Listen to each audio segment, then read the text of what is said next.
بسم اللہ الرحمن الرحیم صلی اللہ علیہ وآلہ وسلم۔ طلاق کا بیان۔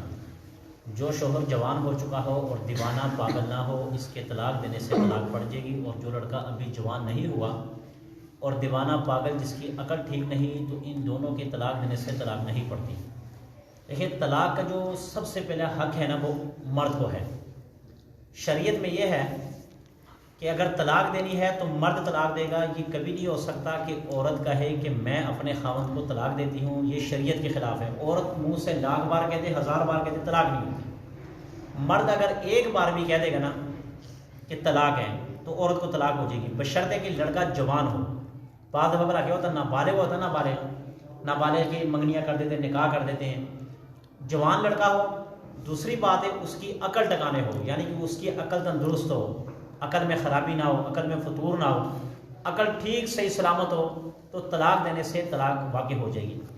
سوتے ہوئے آدمی کے منہ سے نکلا کہ تجھ کو طلاق ہے، یا یوں کہہ دیا کہ میری بیوی کو طلاق، تو اس برانے سے طلاق نہ پڑے گی۔ یعنی کہ ایک آدمی سویا ہوا ہے اور سوتے میں اس کی آنکھیں بند اور وہ کہہ رہا ہے میری بیوی کو طلاق، میری بیوی کو طلاق، تو اس سے طلاق نہیں ہوگی، کیونکہ سوئے ہوئے آدمی کی اور مرے ہوئے آدمی کی، سویا اور مرا برابر ہوتا ہے، ٹھیک ہے۔ اب آپ نے دیکھا ہوگا سویا ہوا آدمی ہوتا ہے، وہ نہ جانے کون سے ایسے الفاظ منہ سے نکال دیتا ہے، وہ پتہ نہیں چلتا، ٹھیک ہے۔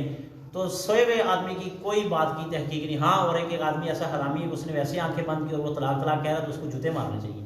آنکھیں بند کر کے طلاق دے رہا، کھول کے طلاق دے کر دینا۔ کسی نے زبردستی کسی سے طلاق دلوائی، بہت مارا کوٹا دھمکایا کہ طلاق دے، نہیں تو تجھے مار ڈالوں گا، اس مجبوری سے اس نے طلاق دے دی، تب بھی طلاق پڑ گئی ہے۔ ایک آدمی نے سر پر پستول رکھی، یا وہ ڈنڈے مارے، جوتے مارے، اور کہا کہ اپنی بیوی کو طلاق دے گا، طلاق نہیں دے گا تو تجھے جان سے مار دیں گے۔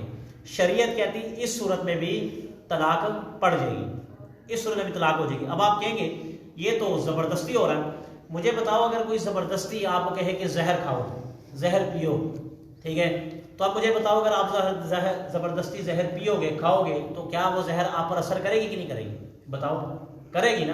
تو جب زہر آپ پر اثر کر سکتی تو زبردستی طلاق بھی ہو جاتی ہے۔ اب آپ دیکھو، ایک آدمی کو آپ مارنا نہیں چاہتے ہیں، آپ اسے کچھ کہنا نہیں چاہتے، مگر دوسرا آدمی آپ کو کیا کر رہا ہے، بھڑکا رہا ہے اور کہے کہ اس کو مار مار۔ اب تم نہیں مار رہے ہو، اس کے کہنے پر مار رہے ہو، مگر جس کو تم مار رہے ہو اس کو تکلیف ہوگی کہ نہیں ہوگی؟ ظاہر باتیں ہوگی۔ کسی نے شراب وغیرہ کے نشے میں اپنی بیوی کو طلاق دے دی، جب ہوش آیا تو پیشمان ہوا، تب بھی طلاق پڑ گئی۔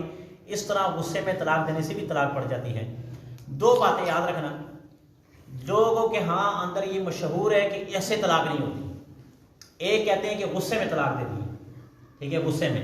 بھائی یاد رکھنا، طلاق غصے میں ہو، خوشی میں ہو، غمی میں ہو، جس مرضی حالت میں ہو، طلاق ہو جاتی ہے۔ مجھے یہ بتاؤ، یہ لوگ بڑے کہتے ہیں کہ یار اس نے آگے غصے میں طلاق دے دی، غصے میں کیا پتہ چلتا ہے؟ اچھا مجھے یہ بتاؤ، ایک آدمی اپنی بیوی سے بڑی محبت کرتا ہے، بڑا پیار کرتا ہے، اور وہ جا کر کہتا ہے کہ بیوی جی آئی لو یو، تجھے طلاق دی ہے، ایسے ہو سکتا ہے؟ ساتھ اپنی محبت کے اظہار بھی کر رہا ہے اور ساتھ طلاق بھی دے رہا ہے، ایسے ہو سکتا ہے؟ کبھی نہیں ہو سکتا۔ یاد رکھنا، طلاق ہوتی ہے غصے میں۔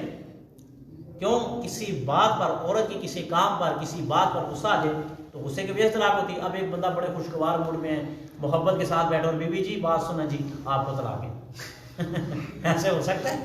ٹھیک ہے، یہ کبھی نہیں ہو سکتا۔ ایک دوسری بات، ایک آدمی نے تن بڑا تن شراب پی ہے، شراب پیتی ہیں کہتے ہیں نا شراب، تن بڑا تن شراب پی ہے۔ اب وہ شراب پی گھر کے اندر آیا، بچوں کو بھی مار رہا ہے، بیوی کہہ رہی تم بچوں کو کیوں مار رہا ہے؟ اچھا تم مجھے روک رہی ہے،